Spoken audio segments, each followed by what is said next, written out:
Women only want chads who are 6 foot with 6-figure salary and 6-pack. So the men's US hockey team has just won gold and they had a frat party with Kash Patel from the FBI. What's he doing there? I thought that there were other things that he should be tending to. What a good use of your taxpayer dollars. And then the president of USA calls them to congratulate them on their win, invite them to the White House, and then he says this. And we have to, I must tell you, we're going to have to bring the women's team. You do know that. Absolutely. I do believe I probably would be impeached, okay? Why is everybody laughing at that? I'm sorry, why is it a joke? But it's just locker room talk, like Matt Bernstein said. The greatest medal of all is the one that grants you access to the good old boys club. This is even after, to the women's team faces, the guys were even supporting them. To then, the women's hockey team is incredibly decorated. They have done all sorts of amazing stuff. The last time that the US men's hockey team won gold was how many years ago?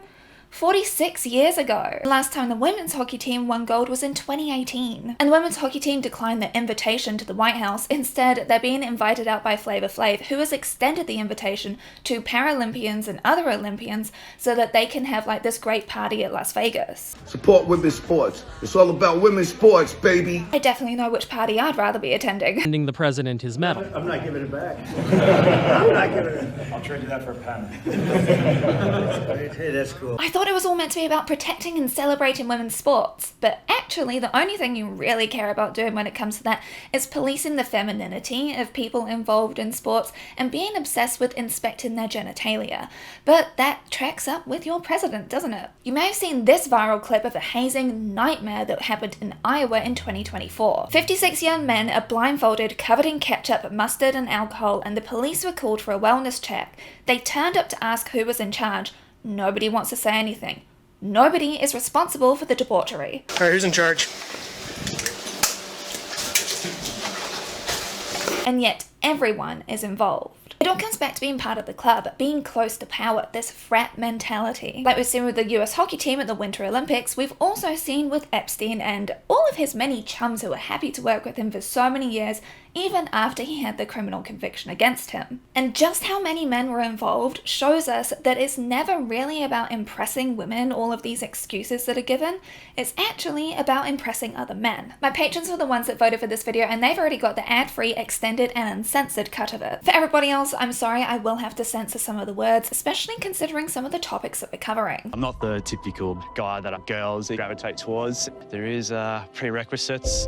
You got to be 6 foot tall, an Instagram fitness model, have a luxurious lifestyle. Matt Bomber. The actor's looks celebrated in online forums where Looksmaxxers discuss their ideal appearance. So I'd put him right around Chad. Extremely good looking, very mager. So I'd rate him Chad. What's his main negative? His main negative is his mandibular growth, right? So he's got a bit of a recessed mandible. I sound insane. I'm gonna go talk to my therapist. Yes, there are some girls who are interested in gym rat guys or guys with muscles, but ask women which person they would rather have out of this Wolverine or this Wolverine. Hugh Jackman was ripped in the first X-Men movie. Everybody wanted his body. However, the body standards have gotten worse and worse for men to make it so you have to be this dehydrated, overly muscular person. But look at how men are marketed to women as opposed to how men are marketed to men. Let's use Hugh Jackman once again. One will enjoy dinner with you that you have great conversation with, and the other one, the conversation's going to be about macros, prioritizing the gym over date night whilst you're stuck with stinky protein fats all around you. But you get compliments from your bros on your mad gains. Do you remember when Ollie Murs had a 12-week transformation and posted his before and after pictures? William Costello did an internet poll on Twitter, very scientific, asking women and men which photo they preferred of him. Yes, we are in binary hell, I'm very sorry. The results were 24% of men said before, 43% said after. Women, 27% before, 7% after. Women were nearly 3 times as likely to prefer the before picture to the after.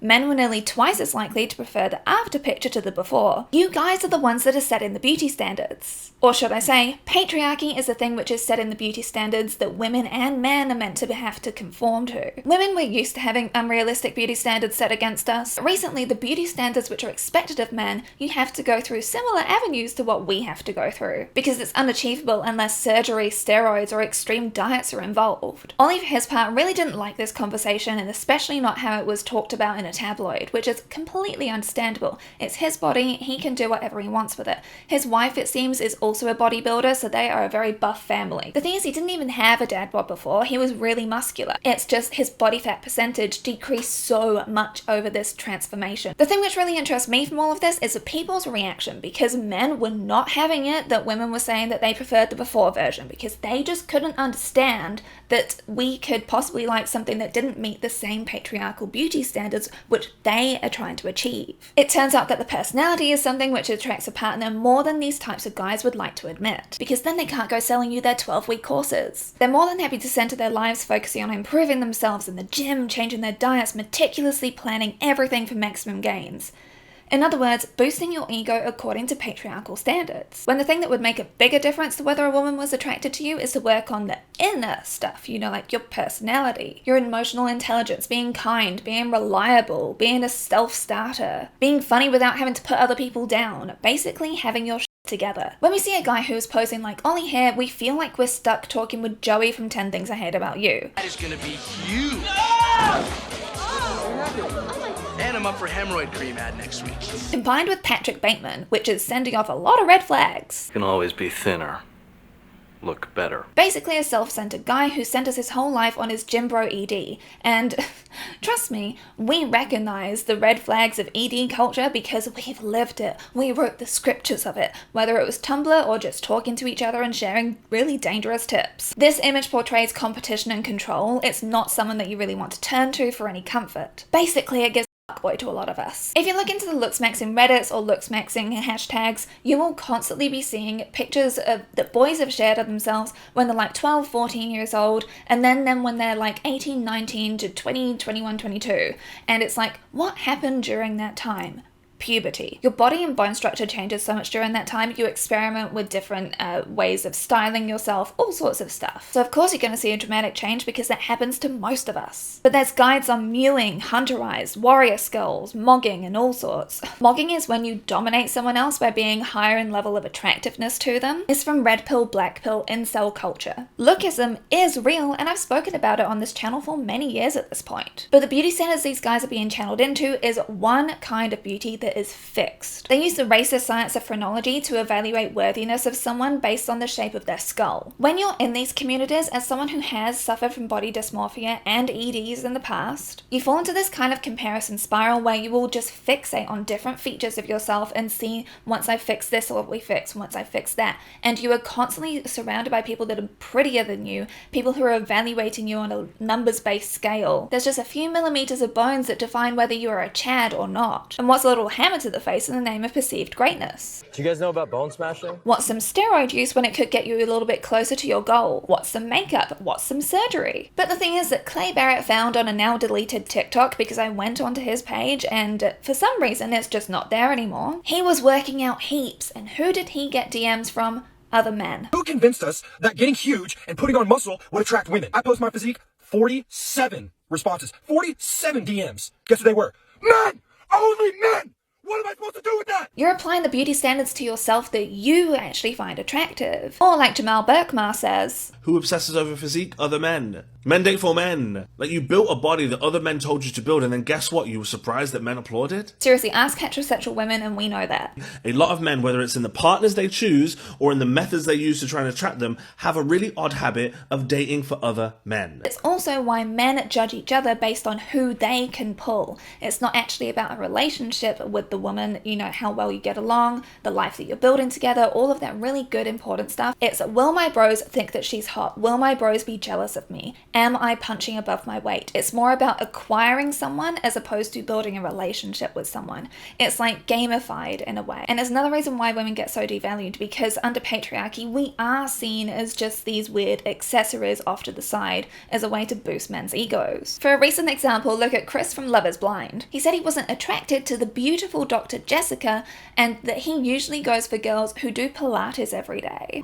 I date people who like fucking do like fucking CrossFit and shit. Mm-hmm. Somebody who like works out all the time and like has like a different type of... A different type of like body? Somebody who does like Pilates every day, or like someone who's like working out every day. He tries to date up, and now he's lost a gorgeous, intelligent woman. There was no like illusion that I was going to be going to Pilates every day. I understand. Because she had enough self-worth and value and was secure enough in herself to be like, I don't need this. My body isn't good enough for you. Like, I'm never going to be like, oh, please still love me. So I'm fine. I've got my own house. I've got everything that I need. I wanted to be with someone. I don't need to be with someone. I swear that he was intimidated by her. We all see that. You think you're going to get another hot doctor? I'm just saying. Under patriarchy, it's okay to have another man be better than you because you can admire him, you can be inspired by him, you can try and be like him or beat him one day. But if a woman is ahead of you, if a woman is above you, oh god no, that can't happen because she has to be below you. Apparently, like, I'm Andrew Tate, apparently. You're a who? The crazy Andrew Tate guy. Oh, I don't know that person. Okay, all right, whatever. Ted Bundy's first dog, a collie, was named Lassie. Had you heard this? Who's Ted Bundy? Forget it. A patron brought up the channel The Public Offender, and he's been getting into the gym recently and talked about beauty standards. Because they have bought into this idea that all they have to do is Looksmaxx. And he's noticed the types of dudes that are going to the gym are these incel Looksmaxxing types. He is married, but these types of guys do not want to listen to guys like him or guys like FD Signifier. They only like the pretty buff guys who berate them on social media. Also, The Public Offender is nearly on 100,000 subscribers, so head on over there and subscribe. You know, why don't you help them get that silver play button? Colin Coaches, a leftist gym bro on TikTok, dissects gym culture, and he discusses how it's actually rooted in gay culture. Mr. Olympia competition, and Joe Weider started that competition as a way to advertise his magazine that he was selling. Now, that magazine started as a softcore gay magazine.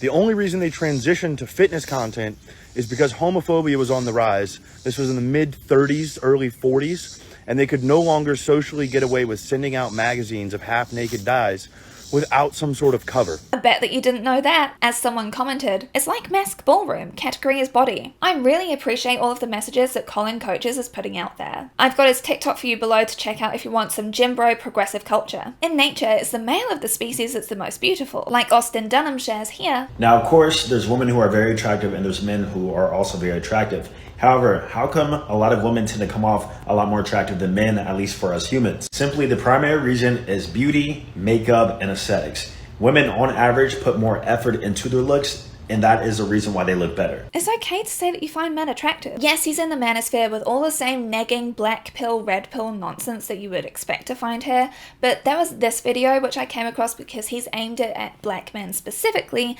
giving them advice on the kinds of white women to date. Black men who date outside their race, you never want to date a woman who looks like she only dates black men. What you mostly notice is heavy sets on the lashes. We can even say sparse eyebrows. And almost this low appearance to their eyes. Because you never want to date a girl who looks like she dates black men. Now, a clear sign to know if you got this type of girl versus this type of girl is if all types of men approach her. White men, Latino men, Asian men, all types of races are trying to get at her. These types of women, only black men go after. Otherwise, you're dating a mud shark? What a way to describe someone that you're trying to be in a relationship with. But you're not trying to be in a relationship with them at all. It's about ego. That's the thing. If she's pursued by all men, that means that she's valuable. That means that by you getting her means that you become valuable. Even when Chris was trying to appeal to Bree to get her to come away with him, he equated himself to being like Andrew Tate. I like Connor, but he's very submissive. Your dad's a legit man who's been successful in life. He needs somebody who you're gonna introduce him to be like, hey, this is my Charles Schwab account. This is what I'm doing. This is what's going on in life. This is where my projections are in 1 to 3 years. That's what you need. He said that he would have approached her to be his buddy if he saw her out in the wild. I would take you. The 4 seasons. Like, stay in there. That's maybe luxurious to normal people. He literally told Connor he goes for 21 to 25-year-olds. This is why I told you guys those was and he is one of them. We would have been like buddies. I saw your Instagram and I was like, yes. Threw up in my mouth a little bit. And he tried to appeal to her by appealing to her father through a patriarchal lens. Like, oh, I've got my 5-year plan sorted, I'm gonna be getting all this money and stuff, because it's about impressing them. Like Clavicular, the leading Looksmaxxer says here, women are fraudulently beautiful, but men are naturally beautiful. Do you think women are more attractive than men? Absolutely not. When we look at women, we're looking at the most put together, frauded versions of themselves. We're fake beautiful with our makeup and heels and stuff. Ooh. But with men, it's natural, unchanged beauty that can't be rotted because it's a bone-related thing. But fellas with those muscles, that bone structure, and that hair implant, ooh. We see women, face full of makeup, it's kind of hard to tell, and they can really do a lot to fraud certain things like facial angularity, their coloring, but men aren't doing that yet. That's the real beauty. But wait a second, Clavicular himself is applying makeup in all of these videos. Alright, we got the eyelash curler. Alright, so here is what's called a waterline pen. You wouldn't be able to know that I did it unless I showed you on the live stream. So call it sus, call it whatever, but we're Looksmaxxing. But he says it doesn't matter because it's actually about the results. So is he saying that men are using makeup to lie like he accuses women of doing? And here, he's teaching his bros how to apply makeup. The contrast between the white sclera and the black waterline pen, right? So I've already put mine on. I've done my white sclera drops. People will say, oh, well, it's sus that you're wearing waterline. But it's like, first of all, no one's going to catch me unless I obviously post it on TikTok. And second of all, I'm worried about mogging. I'm not really worried about optics of something being sus. It's like, bro, I literally mog you to oblivion. Makeup maxing. Men will use makeup before they go to therapy, I swear. But it's justified here because it's all about mogging on other men. Wait, sorry, impressing women. He shows guys how to reshape their face with contour, or as he calls contour, but please just listen to the advice of drag queens like we have. He's using a black eyeliner pen to draw dots on his nose and to draw a line across his jaw. And sweetheart, let me tell you, in real life that's gonna look terrible. We learnt the hard way in like 2014 to 2017 era. It doesn't look good. You need to like blend with colors closer to your skin tone. I'm not against guys using makeup at all. I'm from the 2000s. I loved emo music. You can imagine how many guys wearing makeup I had a crush on. It's more that there's so much homophobia in these spaces, and yet they're using the same techniques that they belittle other men for using. It's all about being the manliest man, but really it's about sizing each other up and impressing one another. You're peacocking for each other at this point. They're so insecure it almost makes me pity them. Clavicular recently got frame mogged by an ASU leader. Dang, does anybody else feel like we're watching the start of an enemies to lovers storyline? When Clavicular was at the gym with bros who were bigger than him, people were mocking him for how small his own muscles were. No, she can't be in it. She's taller than me. Clavicular didn't want to be next to a model who was taller than him. She's height maxing, she's mogging him. But then I got reminded of the video of him with Sneeko, Andrew Tate, Nick Fuentes, and other gross guys as they're singing Kanye's song Heil Hitler in the club, so my pity kind of just like ran out the door. There is still time for these guys to turn around and not be such terrible people. I'm not seeing any action in that direction. It's a really toxic culture that they're creating and living in, and I don't really think any of them are happy because they are all so insecure. They're constantly having to do things to try and build themselves up against each other and trying to put each other down. But then at the very same time, they're sharing all sorts of tips and tricks, and it's the one time where it's actually okay to compliment another man. I think part of the appeal of the Manosphere, and in particular Looksmaxxing, is because you haven't really been given many opportunities to be able to bond and share secrets. Like you can share your favorite whey protein chicken smoothie. You can compliment each other on gains, and it's not gay at all, no homo. They see guys with these pink forms getting compliments from other guys, and that is the highest praise that you can get as a guy yourself. So you see it as a sign that you're doing something right, and then where's the women? But I thought this was meant to be attracting women. But even the way that women are pursued, and I had the misfortune of dating a guy like this, it's more equated to being like Rambo and trying to like get as many as possible. The interest in a man's height even comes down to patriarchal standards because you want to be bigger than a woman in order to dominate over her. I swear if guys could let go of these patriarchal standards, then they wouldn't have such toxic short kings, or whatever you want to call them. Like, shorter guys can be amazing people. It's not bad. If you internalize all of this and get a chip on your shoulder, you're not going to be a very good person, and women won't want to be with you. Shouldn't be dating a woman that's more than 2/3 of his body weight. The woman should feel smaller. She needs to feel like he could kill her, but he's not gonna. If I'm holding a girl and subconsciously she knows that if I wanted to, I could pick her up and throw her into the wall, but I'm not. She's like, okay, I trust him. He's in control of himself. What do you mean? What do you mean? What do you mean? Married at First Sight Australia has just brought on an open Trump supporter. Yeah, you heard that right. In Australia, we actually have a lot of Trump fans here in Aotearoa as well. Even in my small town, I've seen a Trump flag be flown at someone's property. Our right-wing government here is cozying up a lot to the US, trying to criminalize homelessness, and also want to give the same powers as ICE to our immigration people. So, that's the reason why I take such a keen interest in what's going on in the US, because it's directly affecting us here. A woman with green hair, that's the first red flag. A woman that's a complete feminist and hates men.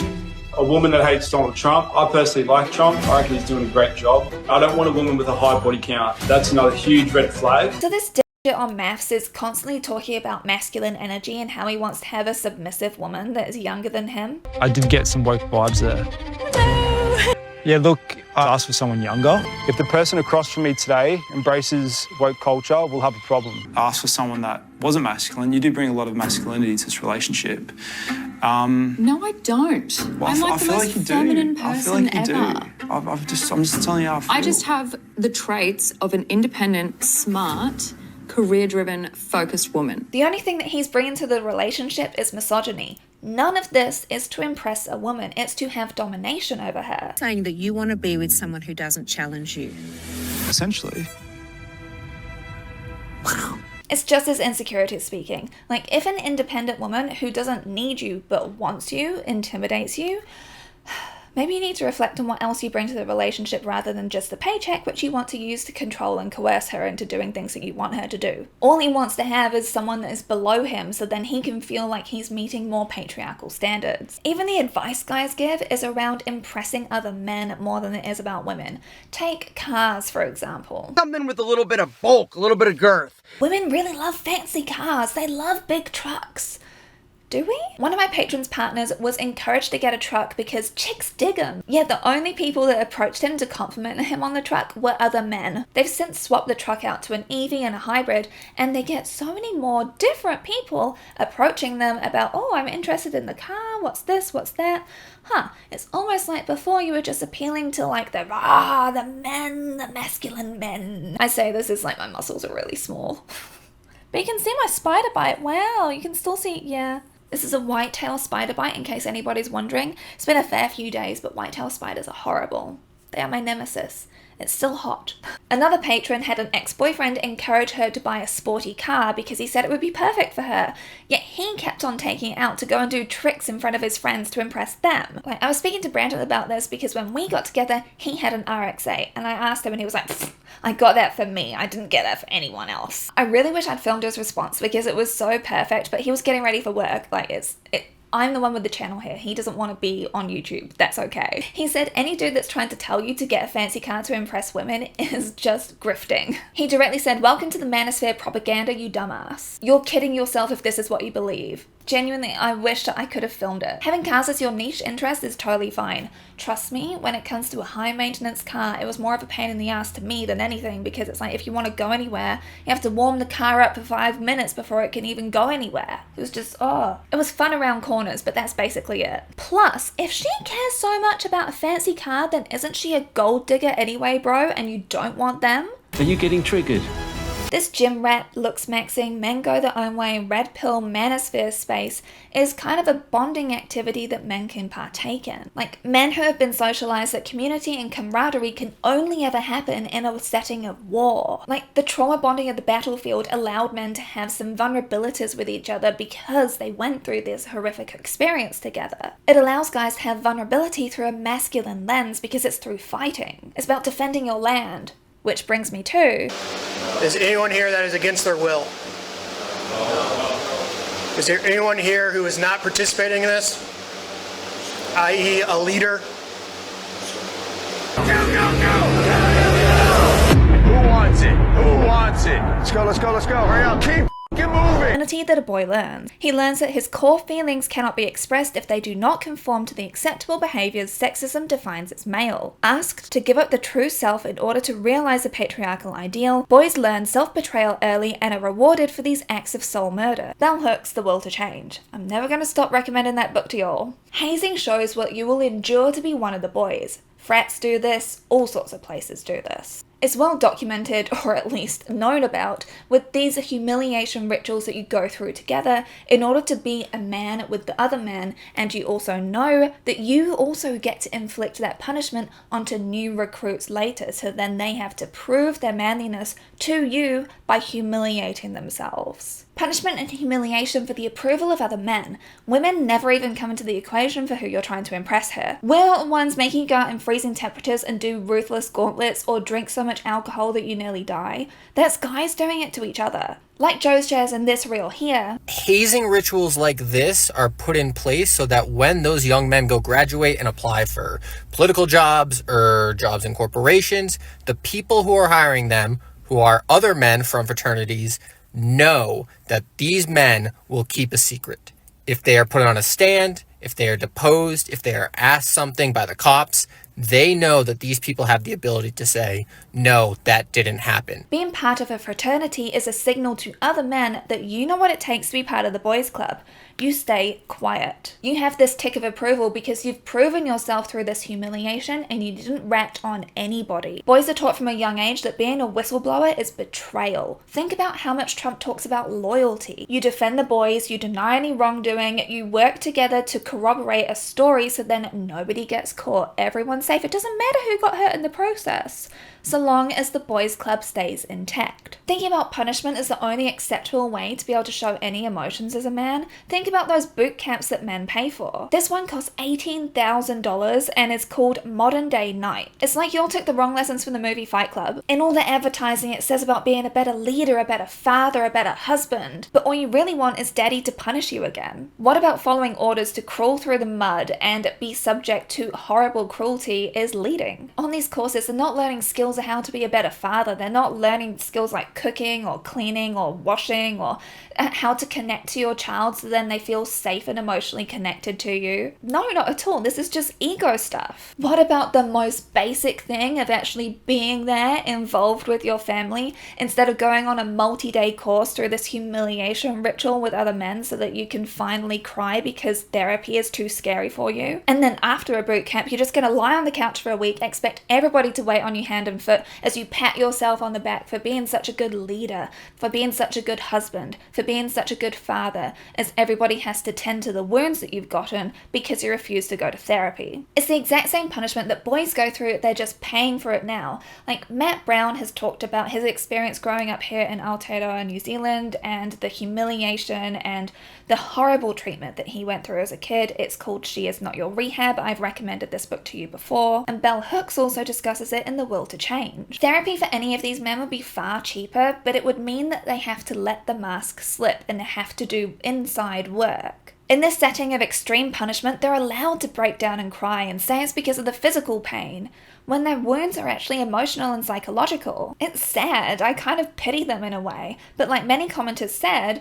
well, why don't they just join the army or the Marines or whatever, because then you get paid to be humiliated and to go through this punishment. But again, it's follower behavior, not leader behavior. But it's all about being in that boys' club. These exact same pressures exist in all sorts of workplaces, and the police is a great example. I say great in the worst way here. The police globally are known to be racist, homophobic, sexist, right? And in the UK, this has taken on a much bigger presence in the news because of just how prolific it is, especially after the tragedy of Sarah Everard at the hands of a police officer, Wayne Couzens. When women were doing a vigil for her, police attacked them. In the book Fix the System, Not the Women by Laura Bates, it dives into all of this incredibly well. Heinous attitudes towards victims, mocking them to their faces, assaulting them even after they've come to the police because of SA. Making jokes out of victims to their colleagues, it's not just a couple of bad apples, it's a bad system. And it's one that you must conform and get absorbed into, and that's why you'll find so many people say, I left because I couldn't handle it, because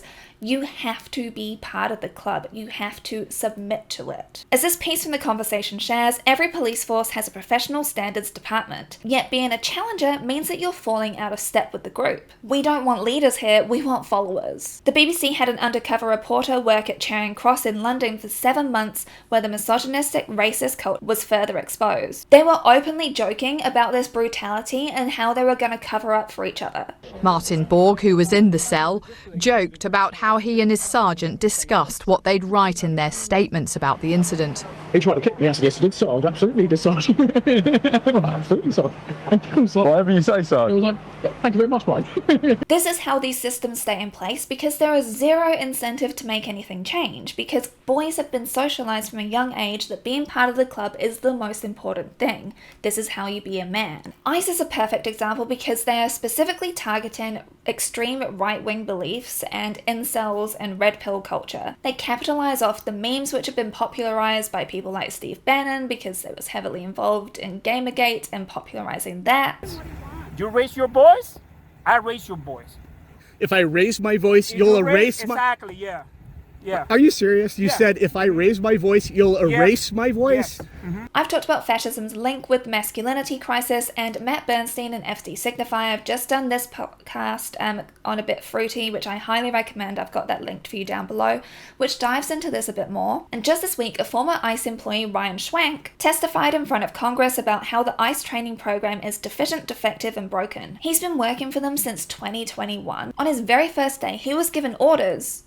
On my first day, I received secretive orders to teach new cadets to violate the Constitution by entering homes without a judicial warrant. That's horrifying. For the last 5 months, I've watched ICE dismantle the training program, cutting 240 hours of vital classes from the 584-hour program. Again, this speaks to the brown shirts of the Nazi Party like I brought up in the past. However, in the US context, this is much more like the slave catchers. Remember, it was Hitler who was inspired by the way that US treated black and brown people, not the other way around. To quote James Whitman's important 2017 work, when Nazis rejected American practices, it was sometimes not because they found them too enlightened, but too harsh. Expecting people to carry around their papers with them is the exact same mistreatment that happened to black people back in the day, including children back then as well, just like we're seeing now. From 1704 to 1865, slave patrols were organised government-sponsored groups of armed white men in southern states who monitored and enforced discipline on enslaved people. It's the exact same racial profiling, it's the exact same paperwork nonsense, it's the exact same power kick. And we know that ICE aren't exactly vetting people when it comes to recruitment as well, because reporter Laura Jadid was recruited after one 6-minute interview. All they care about is getting the numbers up, and it worked. ICE has exploded from 10,000 people on the ground to 22,000 people, a 120% increase in 1 year. Not that they can stand up to frogs though. As AP News investigated, recruits have been found to have domestic violence charges against them,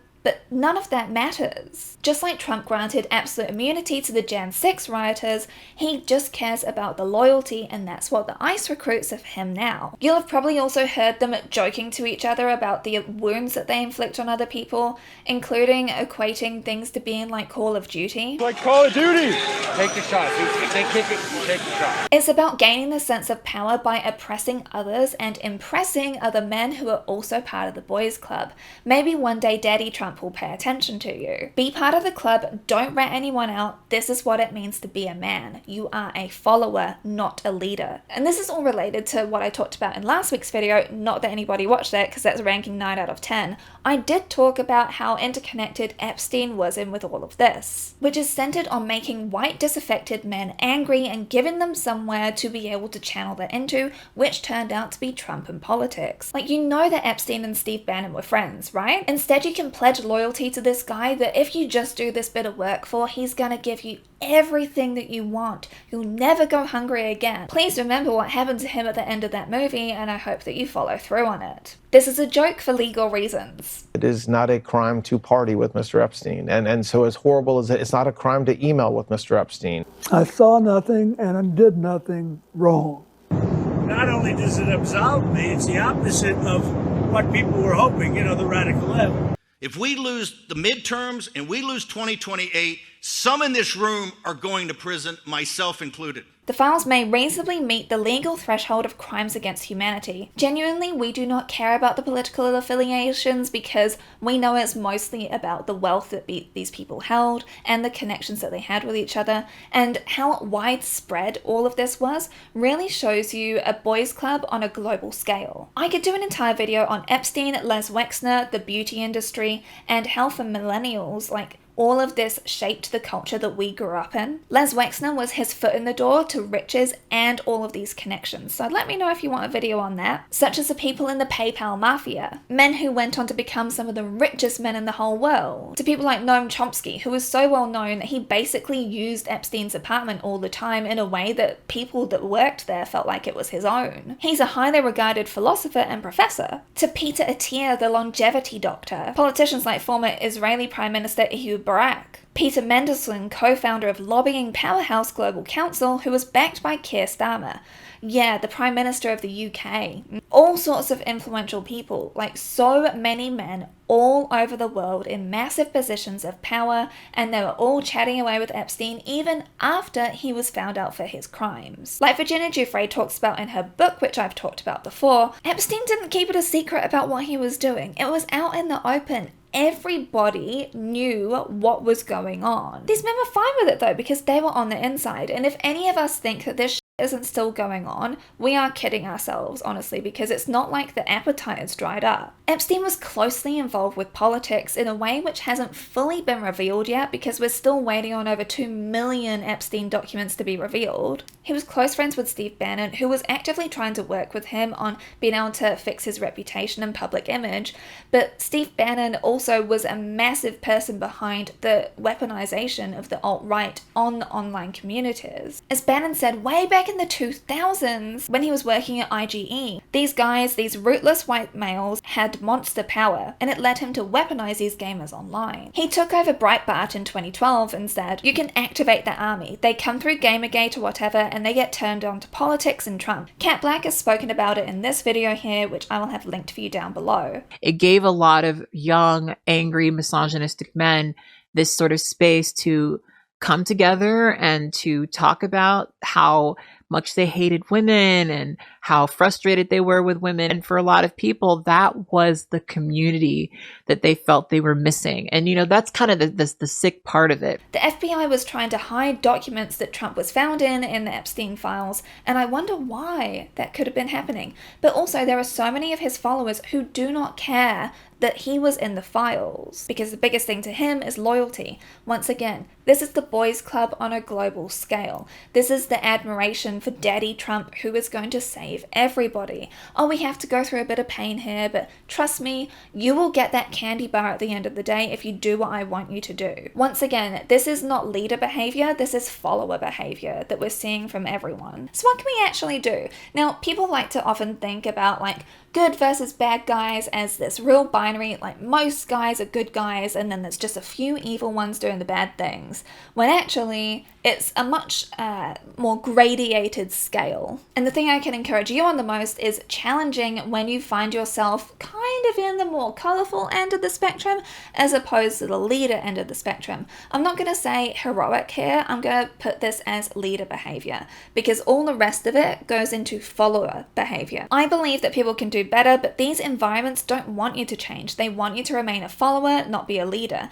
And it's been drilled in from childhood that boys need to do that, as that's what patriarchy is. This is the boys' club, you must uphold it. The whole alpha thing is totally debunked, by the way. Like, even the scientist that came up with it originally, he's like, nah, don't do this, because that's not how wolves survive. This is why I keep on saying leaders and followers instead of like alphas and betas, because that stuff is just red pill nonsense. If you want to be a leader, it means challenging things. It means looking out for others. This behavior in the manosphere is follower behavior. If enough guys challenge the behavior, the whole thing shifts. Now, once again, you can see this on Love is Blind, because Chris was the one who was saying that Jessica, the hot doctor, wasn't his type with the whole Pilates nonsense thing, which was just a red pill way of shading her, but I could do a whole video on that as well if you want. He also tried to snake into another man's fiance's, Bree's, DMs. He's being ruthlessly dragged online right now, and none of the guys wanted to talk to him in the show after he went and did all this stuff. And that's exactly what should have happened,